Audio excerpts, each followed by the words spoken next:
आखिर माँ पार्वती ने भगवान शिव से ही विवाह क्यों किया? ये प्रश्न केवल एक पौराणिक कथा नहीं बल्कि आध्यात्मिक और दार्शनिक दृष्टि से भी अत्यंत महत्वपूर्ण है। यह प्रेम, तप, भक्ति, धैर्य और पुनर्जन्म की एक दिव्य गाथा है। आइए इसे समझते हैं और वीडियो को पूरा देखिए और चैनल को सब्सक्राइब कीजिए। सती का जन्म और शिव से पहला विवाह। भगवान शिव की पहली पत्नी थी माँ सती, जो राजा दक्ष प्रजापति की पुत्री थी।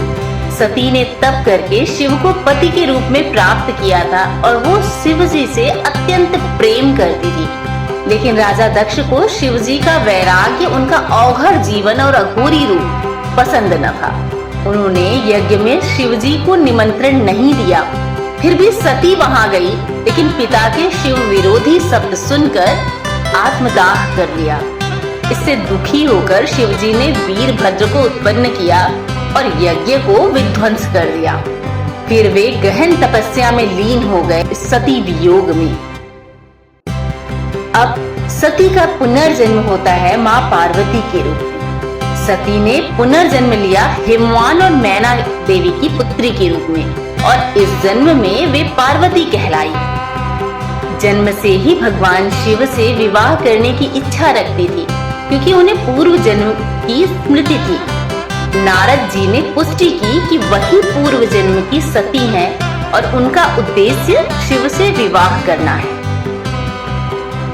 पार्वती ने भगवान शिव को पति के रूप में पाने हेतु अत्यंत कठोर तप किया। इसे उमा देवी का तप कहा जाता है। उन्होंने हिमालय की गुफाओं में हजारों वर्षों तक व्रत, ध्यान और संयम से तपस्या की। उनकी तपस्या इतनी कठोर थी कि देवताओं तक को आश्चर्य हुआ। देवताओं को भय था कि तारकासुर को वरदान मिला था कि उसे केवल शिवपुत्र ही मार सकेगा और शिवजी तो ध्यान में लीन थे। विवाह संभव होता दिख नहीं रहा था। तब देवताओं ने कामदेव को भेजा, जो शिवजी का ध्यान भंग कर सके। कामदेव ने पुष्प बाण चलाया, शिवजी का ध्यान टूटा, पर उन्होंने तीसरा नेत्र खोलकर कामदेव को भस्म कर दिया। माँ पार्वती तब भी डरी नहीं। उन्होंने अपने प्रेम और तप से शिवजी को प्रभावित किया और शिवजी पार्वती जी की भक्ति और तपस्या से अत्यंत प्रसन्न हुए और उन्होंने उनकी परीक्षा ली। वे एक वृद्ध ब्राह्मण का रूप लेकर माँ पार्वती के पास पहुँचे और बोले, तुम किसे पाने की साधना कर रही हो?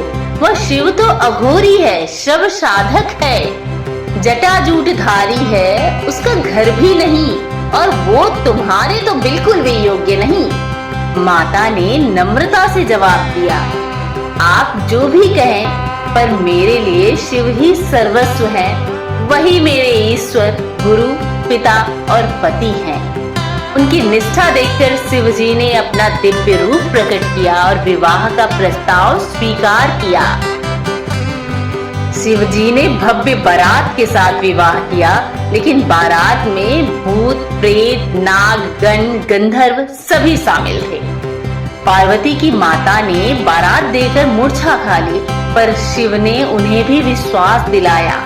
विवाह अत्यंत धूमधाम और वैदिक विधि से संपन्न हुआ। ये पर्व शिवरात्रि और गौरी विवाह के रूप में आज भी मनाया जाता है। माता पार्वती ने अद्भुत भक्ति, धैर्य, प्रेम और तप से ये सिद्ध किया कि सच्चा प्रेम ईश्वर तक को झुका देता है। उनका जीवन हमें ये सिखाता है कि सच्चे संकल्प से कुछ भी असंभव नहीं। स्त्री की शक्ति प्रेम, तप और त्याग में है। शिव विवाह योग और भोग, तर्क और श्रद्धा, वैराग और संसार के मिलन का प्रतीक है। ओम नमः शिवाय।